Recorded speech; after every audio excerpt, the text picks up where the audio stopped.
amado do seu amor sobre todos nós. E a gente aprende com esse Deus a descansar.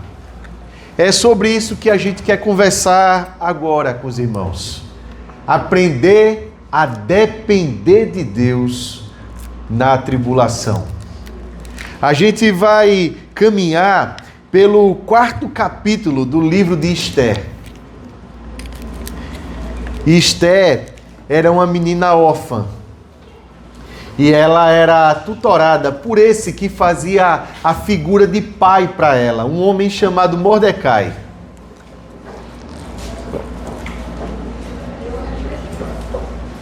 E aqui, Mordecai, ele estava pastoreando não só a vida de Esther, mas ele também estava pastoreando todo o povo de Deus. E essa é palavra que cabe a cada um de nós, é ensinamento para cada um de nós. Então a gente vai caminhando no texto, para a gente ir descobrindo as maravilhas de Deus. Uma coisa é certo, meus irmãos, as tribulações são inevitáveis. Queira a gente ou não, elas vão vir.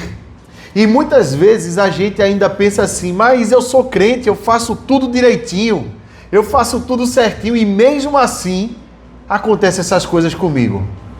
A gente vive num mundo quebrado, a gente vive num mundo caído e não ia ser diferente com a gente.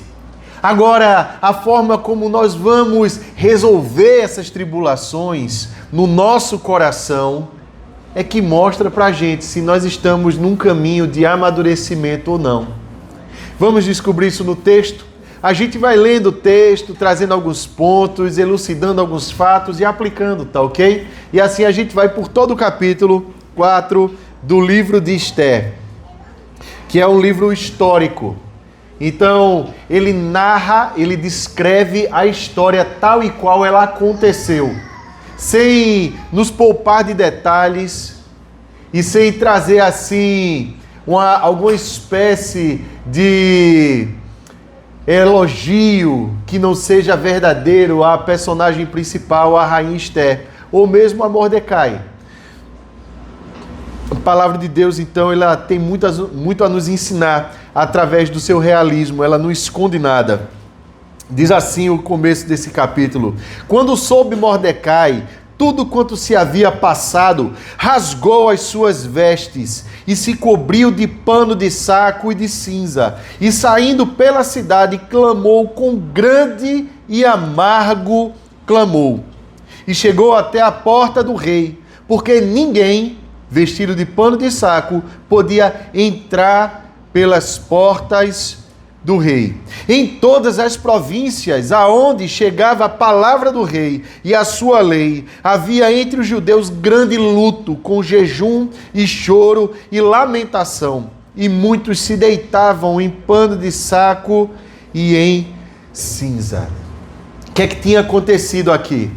O povo de Deus foi condenado através de um decreto real à morte. Quem tinha levantado essa conspiração contra o povo de Deus? O vice-rei, um homem chamado Amã. Esse Amã, ele há não muito tempo tinha subido na escala política do Império Persa. Era o maior império que havia existido. Ele ia da Índia até a Etiópia.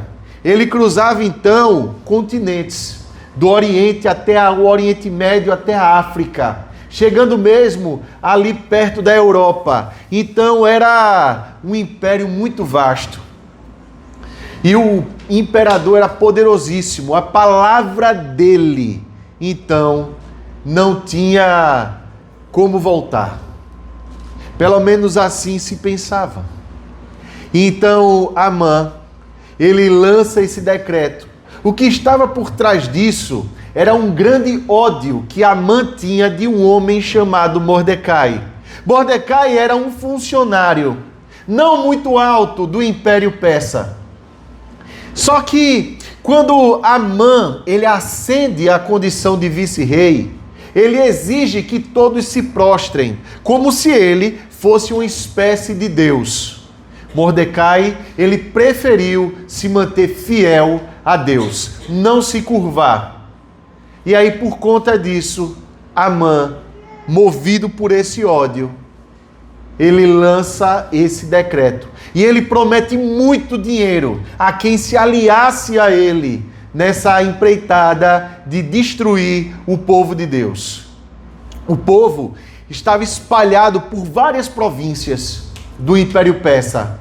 E também tinha um remanescente que tinha ficado empobrecido lá em Jerusalém. Então, por onde chegou a notícia da morte do povo, que iria acontecer há cerca de 11 meses, daquela data, há 11 meses, o povo começa a entrar já em luto, sabendo que não tinha como escapar. Porque para onde eles levantassem os olhos, era Império Persa. Eles não tinham como fugir. Eles não eram mais aquele povo de Deus forte. Era uma nação dispersa, um povo empobrecido, gente que então era desvalida, desprotegida, vulnerável, incapaz de se defender. Era uma sentença de morte completa. Muitas vezes, meus queridos irmãos, acontece exatamente isso na vida da gente. De uma hora para outra, a tribulação chega. Não porque nós provocamos, mas porque simplesmente elas nos chegam. Algumas das provações nós mesmos provocamos através da nossa carnalidade, do nosso jeito, mas nesse caso do texto especificamente, e em muitas situações das nossas vidas, as tribulações elas simplesmente nos acometem. O que é de legítimo aqui, meus queridos irmãos? A gente pode sofrer diante do nosso Deus. O nosso Deus, Ele não reprova a nossa tristeza, o nosso sofrer. Então a gente pode ir a Ele. E o texto fala que muita gente aqui começou a lamentar, se colocar em panos de saco e sobre cinzas. Mais do que isso, a levantar inclusive lamentações e jejuns. Isso tudo era dirigido a Deus. Era um desabafo. O próprio Mordecai, num sinal de grande sofrimento, ele rasga suas vestes. Nós podemos sofrer diante do nosso Deus. Meu querido irmão e minha querida irmã, você tem passado por alguma tribulação, alguma coisa tem apertado teu coração, você tem se preocupado, às vezes a gente se faz de forte, a gente quer aguentar de todo jeito, a gente diz que vai suportar porque a gente tem as costas muito largas, muito calejadas e a gente aguenta a pancada. Mas o nosso Deus, Ele oferece a todos nós o colo. E Ele diz assim, olha, você pode vir aqui. Sobre todas as coisas, Deus, Ele é o nosso Pai. Ele não vai virar as costas para você. Ele não vai dizer que não está disponível. Ele não vai se colocar à distância. Ele vai se oferecer para ouvir você, para estar perto de você, para ouvir o teu choro. Então, é nesse estado que Mordecai e todo o povo que fica sabendo do decreto se encontra. Só que, protegida na cidadela de Suzã, se encontrava uma outra moça, uma menina chamada Radassa, que depois ficou conhecida como Esté, que tinha, assim, sido coroada e tinha experimentado, assim, um final feliz, à la história da Disney. Ela era uma órfã, que era paupérrima, e entrou assim numa concorrência, numa espécie de concurso público, porque a primeira rainha, chamada Vasti, tinha sido deposta. E aqui foi lançado um concurso público. Mordecai, que era o primo mais velho de Esté, que tinha criado Esté, ele inscreve Esté ali e ela passa. Havia uma tradição aqui no Império Persa, e a gente sabe disso através dos historiadores e achados arqueológicos dos mais diversos, que a mulher que ascendia à condição de rainha, ela era acumulada de grandes riquezas. Ela tinha ao redor de si uma série de assessores, de pessoas que agora a serviam. Ela ganhava, meus irmãos, cidades inteiras que tributavam a ela. Ela ganhava grandes propriedades, plantações, criações. Então Esther, ela era uma mulher agora muito rica. Estava assim numa zona de conforto. Ela estava distante daquilo que estava acontecendo ali, da condição dos demais, da sua própria raça, etnia, povo, país. Ela agora não fazia mais parte diretamente daquele povo, ela estava em outro momento. E a notícia chega a ela, versículo 4 diz: então vieram as servas de Esther e os eunucos e fizeram-na saber com o que a rainha muito se doeu. Esther sentiu a dor. E ela disse que ia resolver a situação da seguinte maneira: e mandou roupas para vestir a Mordecai e tirar-lhe o pano de saco, porém ele não as aceitou. Então Esther chamou Ataque, um dos eunucos do rei, que este lhe dera para a servir, e lhe ordenou que fosse a Mordecai para saber que era aquilo e o seu motivo. Saiu, pois, Ataque à praça da cidade para encontrar-se com Mordecai à porta do rei. Mordecai lhe fez saber tudo quanto lhe tinha sucedido, como também a quantia certa da prata que Amã prometera pagar aos tesouros do rei pelo aniquilamento dos judeus. Também lhe deu o traslado do decreto, escrito que se publicara em Suzã para os destruir, para que o mostrasse a Esther e a fizesse saber, a fim de que fosse ter com o rei e lhe pedisse misericórdia e na sua presença lhe suplicasse pelo povo dela. Tornou, pois, Ataque e fez saber a Esther as palavras de Mordecai.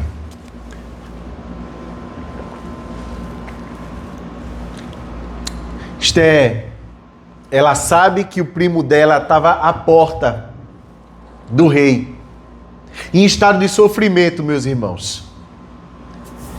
E Esther resolve que vai ajudar, do jeito que ela tinha aprendido ali na corte. Ela manda uma roupa nova para Mordecai.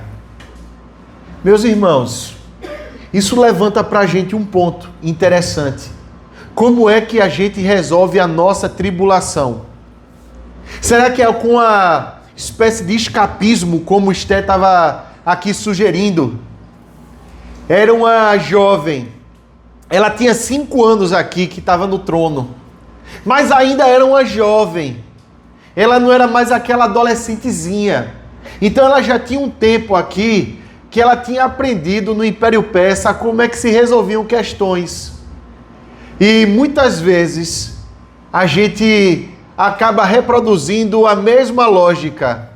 A gente finge que está tudo bem, tapa o sol com a peneira, bota panos quentes, e alguém pergunta para você aquela pergunta que todo mundo espera já uma resposta: tudo bem? E a gente responde o quê?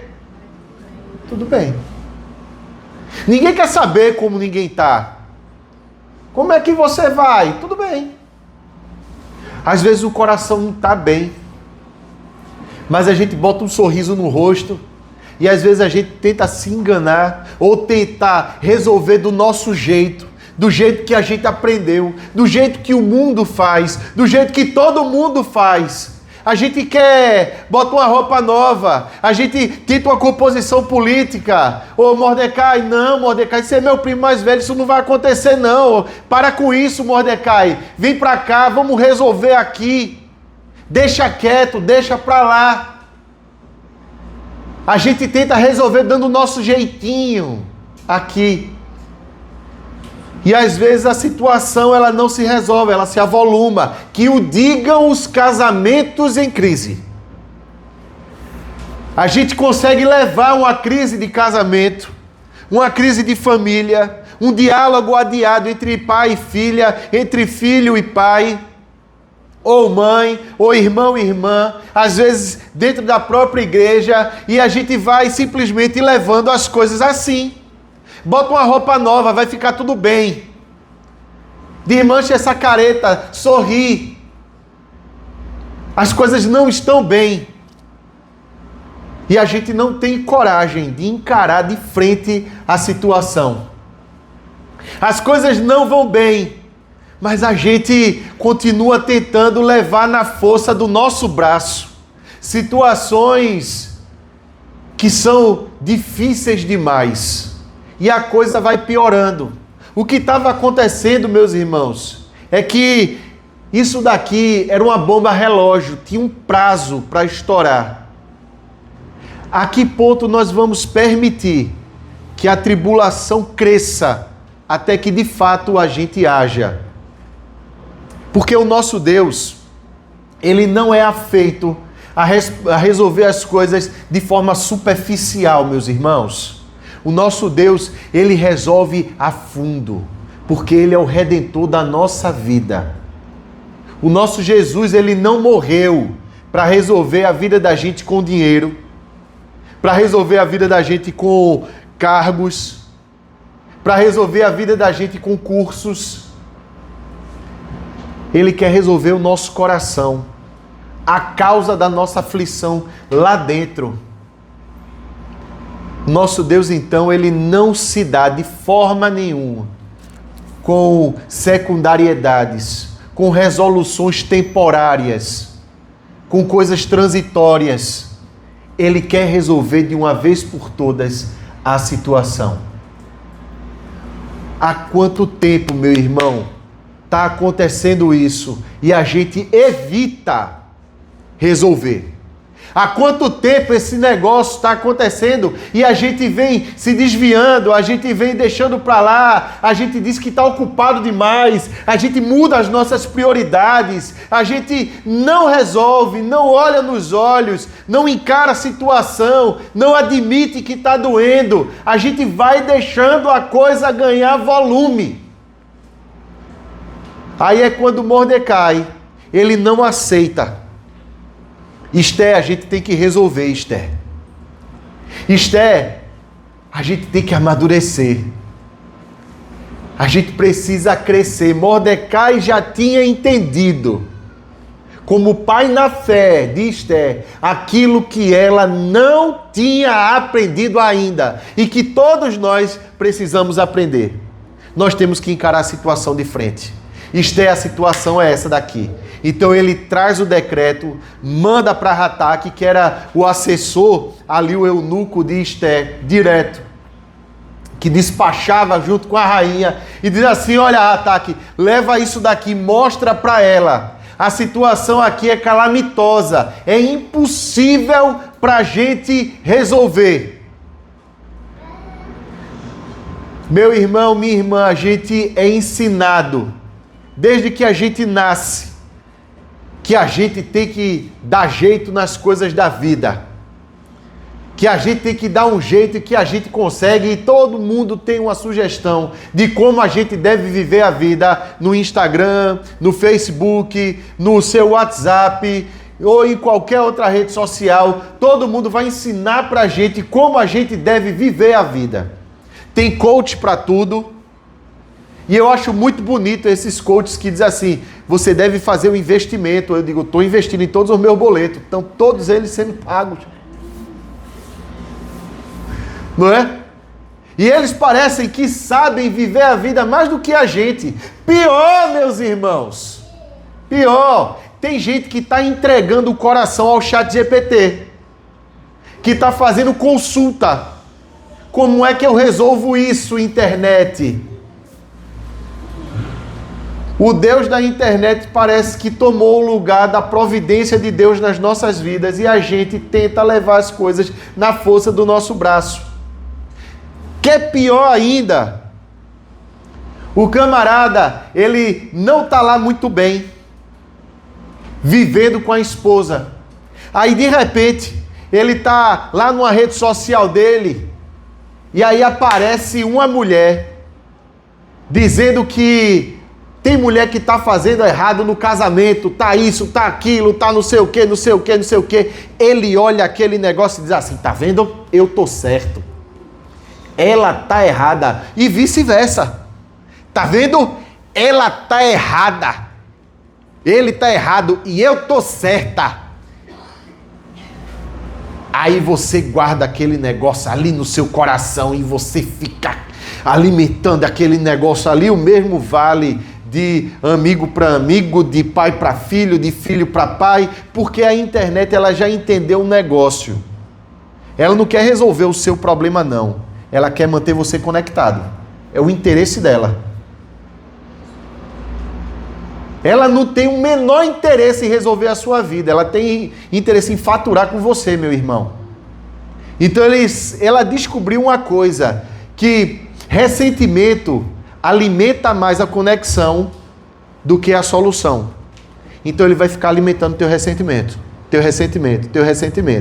Esse negócio aí, ó. Aí você vai, pega e manda para a pessoa que é o seu desafeto. Um recadinho, uma indireta. Aí vai mandando esse negócio. A situação vai piorando. Não vai se resolvendo. Aí Mordecai agora chega e diz assim, não está adiantando, Esther. Você tem que encarar a situação de frente.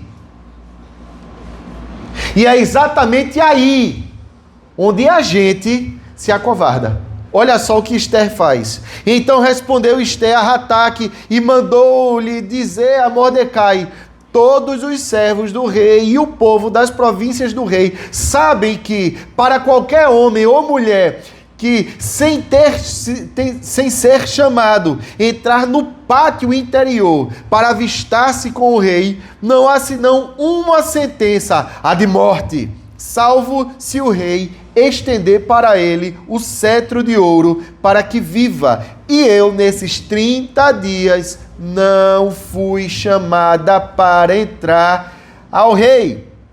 Fizeram saber a Mordecai as palavras de Esther. Aí Deus ele diz assim, tá na hora de você se posicionar, de resolver a situação. Aí a gente diz assim, não, mas eu não posso, eu não tenho condições.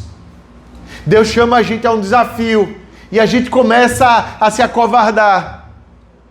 A gente que antes se achava tão forte, tão maduro, tão sabedor das coisas, descobre que na verdade a gente está se escondendo atrás do nosso próprio orgulho ferido, atrás do nosso próprio ressentimento, tentando dar soluções humanas a problemas espirituais, tentando consertar a vida do nosso próprio jeito. Só que tem um momento em que o nosso Deus coloca a gente num beco sem saída, meus irmãos, para a gente aprender que o impossível é com Ele, mas o possível é com a gente. E sempre foi assim. Pergunta para Moisés. Moisés, vai tirar o povo do Egito. Aí Moisés, não posso, que eu sou gago. Não posso, não. Abraão, Sara, vocês vão ter um filho. Eu não posso, que eu sou estéril. Ô Gideão, você vai livrar o povo dos amalequitas. Eu não posso, porque eu sou pobre, minha tribo é pequena, eu sou covarde. Ô Josué, entra ali em Jericó. E Josué, mas eu estou com medo. Esther, está na hora de você resolver ela, mas eu não posso, porque a conjectura política não está favorável. Foi isso que ela disse.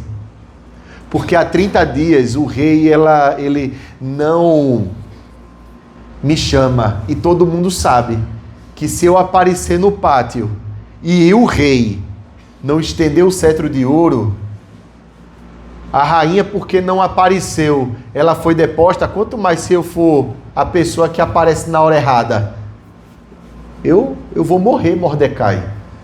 Tá tão bonzinho aqui nessa zona de conforto, tá tão interessante aqui onde eu tô, Tá tão legalzinho aqui, Mordecai. 5 anos já, Mordecai. Eu aqui, ó, no meu happy ending. No meu final feliz de princesa. Tá tudo tão bem. Me deixa quieta, Mordecai. Não mexe comigo, não. Às vezes são situações que estão aí por anos e não se resolvem. São conversas que precisam acontecer e não estão acontecendo. São perdões que precisam ser liberados e não estão sendo liberados. São reconciliações que precisam, que são urgentes. São desafios que Deus coloca e a gente vai procrastinando. Dizendo assim, mas eu não posso, eu não consigo. E Deus está dizendo, estuda que tu consegue. E você, mas eu estou morrendo de medo. E Deus está dizendo assim, vai, mete a cara, seja corajoso, eu estou com você. E você está, não, mas eu acho que não vai dar certo não. E Deus dizendo, seja corajoso, vai dar certo. Mas é uma mudança muito grande, meu Deus, é uma mudança muito grande. Eu não sei se eu vou dar conta. E Deus vai estar dizendo para você, dá!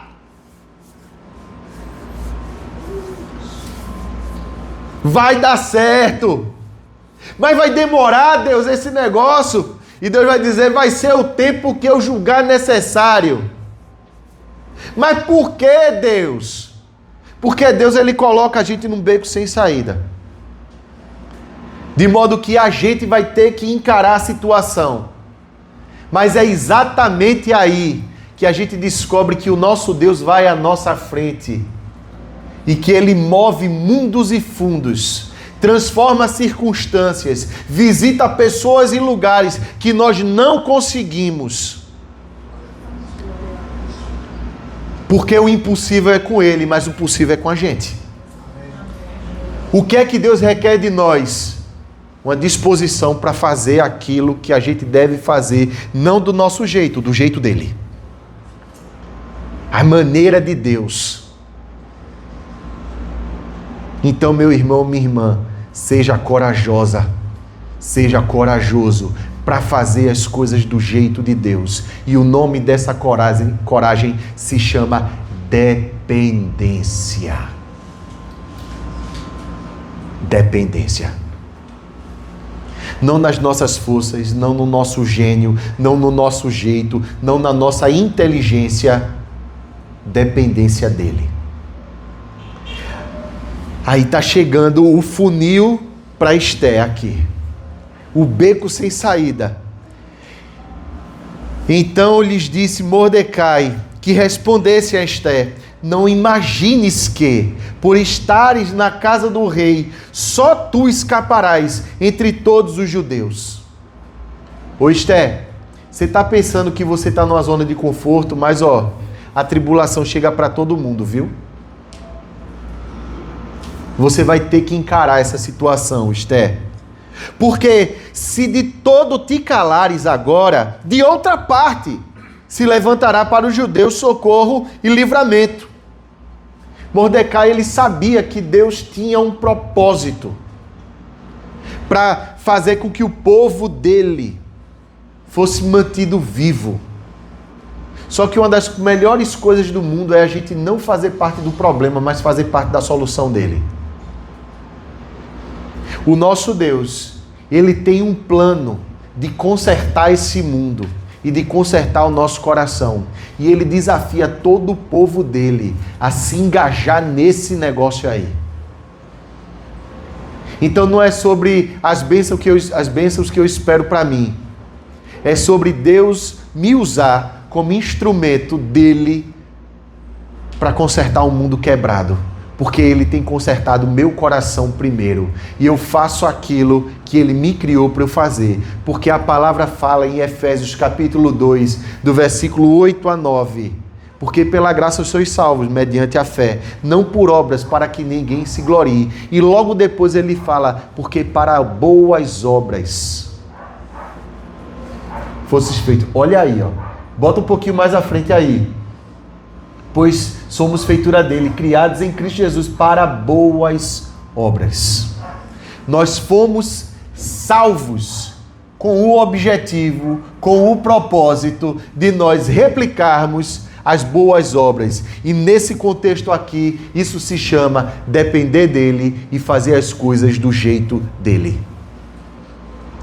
Da maneira de Deus, se envolvendo como o nosso Deus se envolve, na disposição de amar aqueles que nós não conhecemos e mesmo aqueles que não merecem ser amados.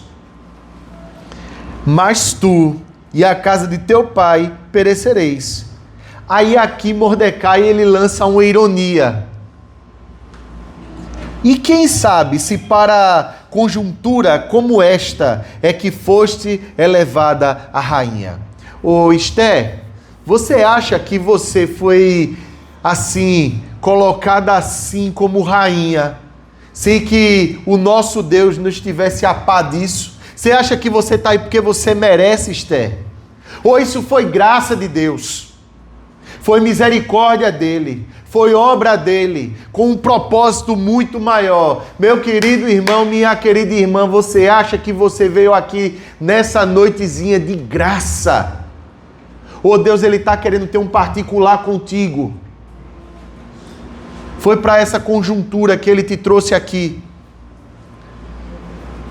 Para você encarar situações. Para você ouvir verdade eterna.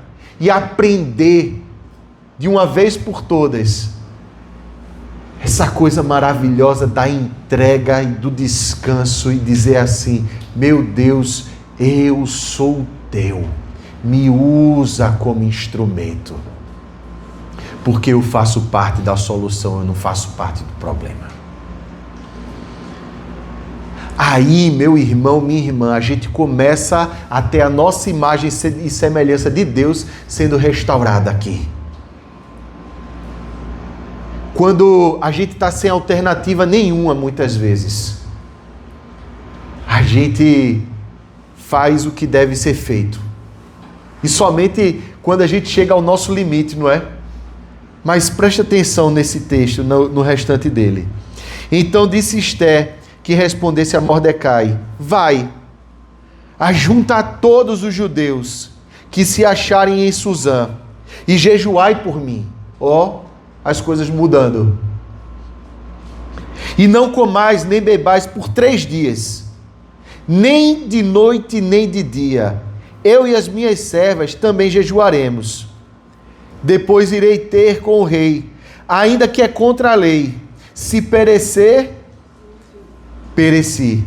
Então se foi Mordecai e tudo fez segundo Esther lhe havia ordenado. Esther aprendeu o caminho da dependência. Ela começa dizendo, nada Mordecai, toma essa roupa aqui, vamos parar com isso. Hakuna Matata. Esqueça seus problemas. E agora ela está dizendo outra coisa. Tem que encarar. Só que tem que ser na dependência de Deus. Existe um decreto. Existe uma sentença de morte. Existe uma espada sobre a minha cabeça. Existe um risco certo. Mas só tem um jeito desse negócio dar certo. Eu tenho que depender de Deus. O jejum não é uma promessa de crente. O jejum é um clamor da alma que diz o seguinte: eu preciso ouvir a tua voz, assim como eu preciso da tua palavra, porque nem só de pão viverá o homem, mas de toda palavra que procede da boca de Deus. Porque a coragem para o enfrentamento, nós não tiramos daquilo que simplesmente está à nossa vista, mas daquilo que é invisível, mas real. Está na hora, meu irmão, minha irmã, de transcender. Eleva os meus olhos para o monte, de onde virá o socorro? O meu socorro virá do Senhor, que fez os céus e a terra. Elevar os olhos acima dos montes é transcender. É olhar para aquilo que é mais alto e entender que existe uma realidade ainda maior, ainda mais alta, que é o céu. Deus ele está dizendo assim, transcenda. Transcenda. Ore, clame. Não simplesmente para que a coisa aconteça, mas para que você possa descansar e saber que elas já aconteceram. Porque o nosso Deus habita a eternidade e o nosso Messias é o Messias que foi morto desde a fundação do mundo. Apocalipse 3,18. Ele já foi morto lá. Já foi feito um sacrifício lá. Então o clamor que você levanta não é um sacrifício seu, é uma entrega do coração, dizendo assim: eu sou teu, toma conta, Senhor, eu vou descansar. E hoje, Dia dos Pais, a gente olha para os nossos e abrindo o meu coração, que é um negócio mais difícil do que a gente entregar a vida dos filhos da gente a Deus. Eu tenho 3 miúdas, estão todas as 3 lá atrás. Que coisa mais difícil entregar a vida de filho a Deus? Não tem não. Mas meu querido, minha querida, não tem nada mais sensato que eu possa lhe dizer nessa noite que entregue. Ele e ela já pertencem a Deus. Houve um momento de Deus encontrar-se com Esté aqui.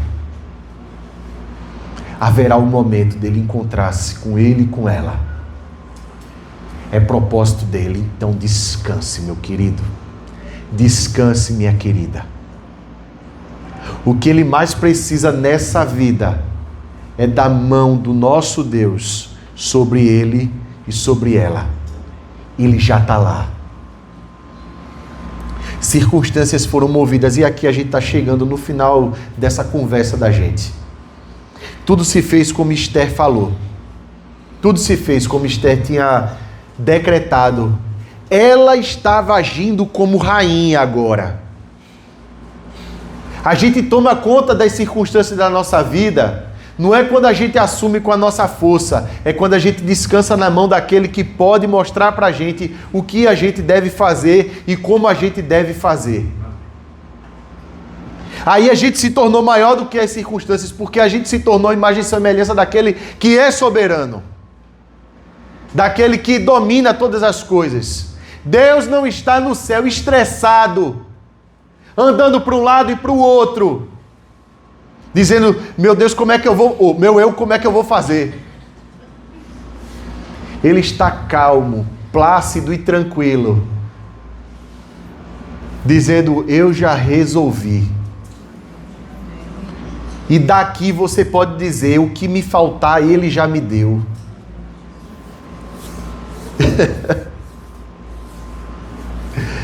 E hoje à noite você vai poder dizer: eu vou dormir. Agora não, tá certo? Presta atenção. Mas hoje à noite você vai poder dizer: eu vou dormir em paz. Porque em paz me deito e logo pego no sono, porque só tu, Senhor, me faz repousar seguro. Você encontrou a paz que excede todo o entendimento, que é quando você teria todos os motivos para o seu coração estar um caos, mas você tem aquela presença do Espírito Santo, que enquanto a terra era sem forma e vazia, enquanto havia caos completo, ele pairava, e ele estava ali no limiar da transformação da existência, e Deus fala: haja luz, e há luz. O Espírito Santo, ele desce e ele acalma. Você transcendeu. Você se ergueu acima do problema, irmão. Você se tornou maior do que ele. Nada mais pode te pegar.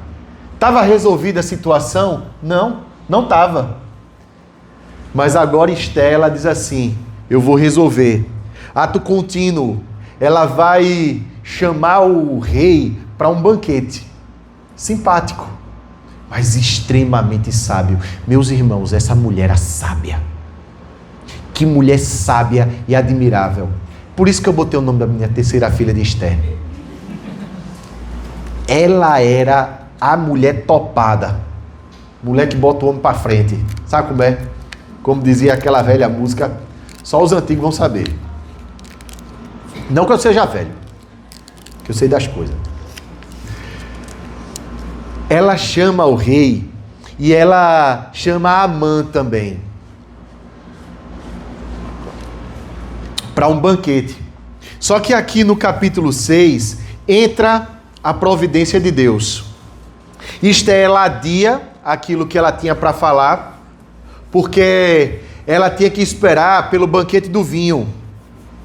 Eu vou explicar já o que era o banquete do vinho.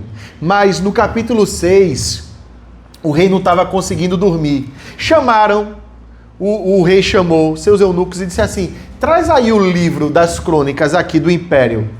Ele leu que Mordecai, ele tinha acabado com um motim, uma conspiração contra o rei. E o rei perguntou assim: eu não fiquei sabendo disso. O que é que fizeram com Mordecai? Que homenagem prestaram a ele? Ah, nenhuma. Aí o rei disse: que absurdo, isso não pode acontecer, não é? E aí ele chama Amã. Amã, vê só, eu tô com uma situação aqui, eu tenho um camarada que eu admiro demais. E esse camarada, ele fez uma coisa por mim, assim, maravilhosa. O que é que você acha que eu devo fazer por ele? Amã pensou que era com ele.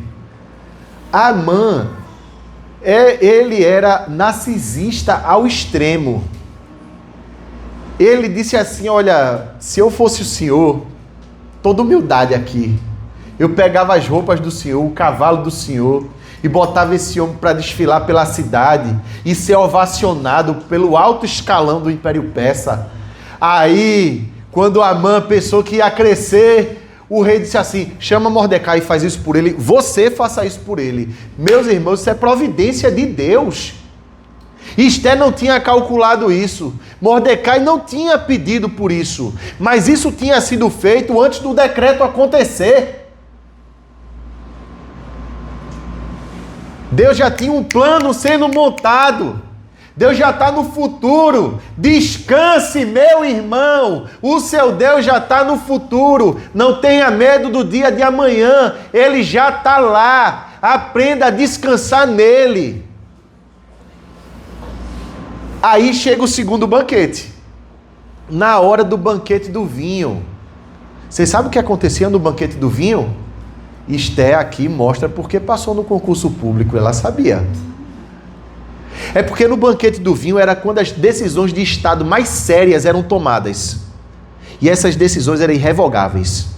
Durante o banquete do vinho, ela, o rei e Amã, ela diz assim: sabe o que é, meu marido? É que certo cidadão aí, quero nem dizer quem é, ele disse que ia matar todo mundo, inclusive eu, ó. Sabe o que é que o rei disse? Não vai acontecer. Amã, ele foi enforcado na forca de 25 metros de altura, que ele tinha mandado construir, Amando de Zeres, a esposa dele, para enforcar Mordecai. Amã foi enforcado nela. O povo de Israel se livrou. Uma nova festa, ela foi feita. E até hoje se come em Israel, e eu já tive a oportunidade, o privilégio de comer um doce chamado orelha de Amã. Muito gostoso. Que o povo de Israel faz, os judeus fazem, e um judeu, ele me presenteou, ele disse assim: isso daqui é porque o povo da gente disse a Amã que ele devia ter ouvido, ele não ouviu. E aí, esse povo, ele se livrou. E Esther, ela fez parte da solução do problema. Grande livramento houve. Só que, o que é que a gente descobre ao final? Esther se assemelhou a Cristo.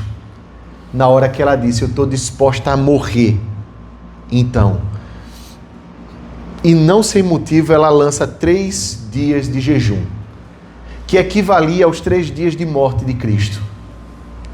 Ela disse: está na hora de eu me sacrificar pelo povo, para saber que o meu Deus vai me fazer ressuscitar. Ali, teologicamente, Esther, ela foi um tipo de Cristo para interceder pelo povo diante de uma palavra de juízo. E ela logrou êxito, ela teve vitória. Meu irmão e minha irmã, o seu Cristo, ele está intercedendo por você agora. Você tem um advogado junto ao Pai, se chama Jesus Cristo Justo. Você tem um sacerdote que se compadece de você, está lá em Hebreus. Ele sabe, ele te defende e ele já está no futuro que talvez você tanto tema. Ele está no passado que você quer fugir e ele está no presente que às vezes a gente quer esconder. Tenha coragem de orar, encarar, escutar o que Deus tem a dizer e resolver. Transcenda.